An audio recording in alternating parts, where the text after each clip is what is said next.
শুভ সকাল বন্ধুরা, সবাই কেমন আছো? আশা করছি সবাই খুব ভালো আছো, আর আমিও ভালো আছি। আর সকলকে জানাই শারদীয় প্রীতি শুভেচ্ছা। আর দুর্গাপুজোয় সবাই ভালো থাকবেন, সুস্থ থাকবেন। আর সকাল সকাল আমি সঞ্চিতা চলে এসেছি আপনাদের কাছে একটা ডেলি লাইফস্টাইল ব্লগ নিয়ে। আর সকাল সকাল উঠে পড়লাম ছাদে, আর এই দেখতে পাচ্ছেন চারিদিকে একদম সবুজ আর সবুজ, আর খুব সুন্দর গাছে ফুল ফুটেছে। আর বেশ তো কদিন ধরে একটু একটু বৃষ্টি হচ্ছে, আবার থেমে যাচ্ছে। আর দেখুন ছাদে উঠে পড়েছি, আর ঠাকুমা দেখুন একদম ছাদে জলে জলমগ্ন হয়ে গেছে। একদম ঠাকুমা পুরো সব জলগুলোকে ঝাড় দিতে ব্যস্ত।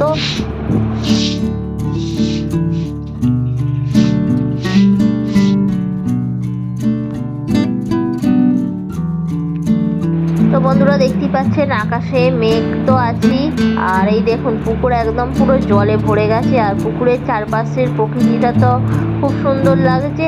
আর এদিকে তো নারকেল গাছের ছায়াগুলো পুকুরের মধ্যে পড়ছে, আরও দারুণ সুন্দর লাগছে। আর এদিকে এই দেখুন একদম বৃষ্টির ফলে পুরো পাতায় গাছে ভরে গেছে, আর চারিদিকে পুরো সবুজ হয়ে গেছে।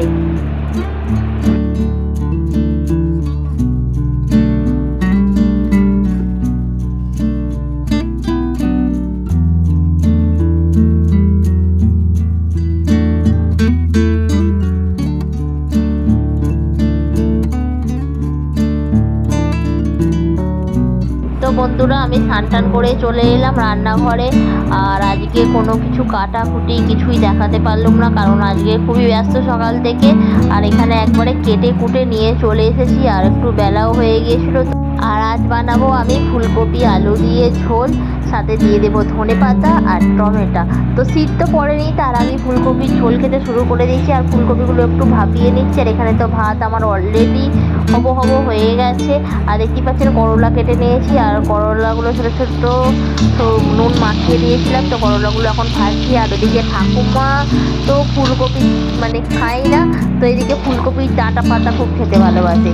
আর তার জন্য আবার ফুলকপি ডাঁটাগুলোও কেটে নিয়েছে, বলছে আমি ডাঁটার তরকারি খাবো। আমি বললাম আর তরকারি খেতে হবে না, আমি ওটাকে ভেজে দেবো রসুন আর কাঁচা লঙ্কা দিয়ে। বললো ঠিক আছে, যা পারবে তাই করো। আর এদিকে দেখতেই পাচ্ছেন আমি করলাটা ভেজে নিলাম।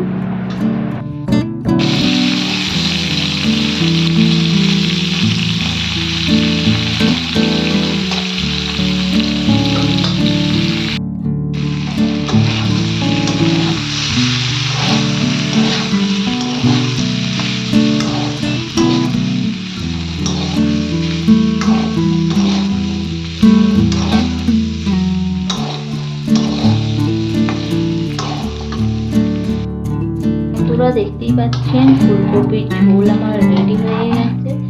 আর এবার এটা নামিয়ে নেব।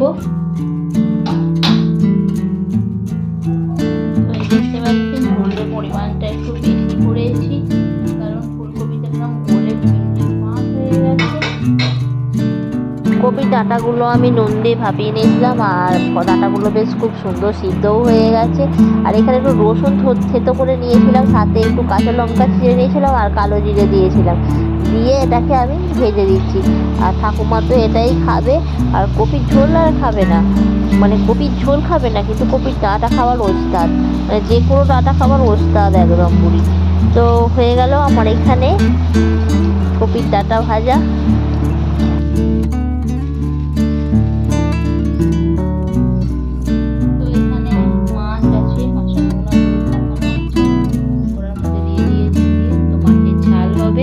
তো বন্ধুরা দেখতেই পাচ্ছেন এখানে আমার মাছের ঝাল রেডি হয়ে গেছে।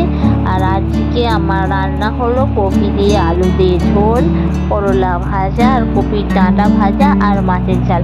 তো আজকে রান্না এতটুকুই। তো ভিডিওটি কেমন লাগলো? ভিডিওটি ভালো লাগলে লাইক করবেন, শেয়ার করবেন, আর কমেন্ট করবেন। দেখা হবে নেক্সট ভিডিওয়। টাটা।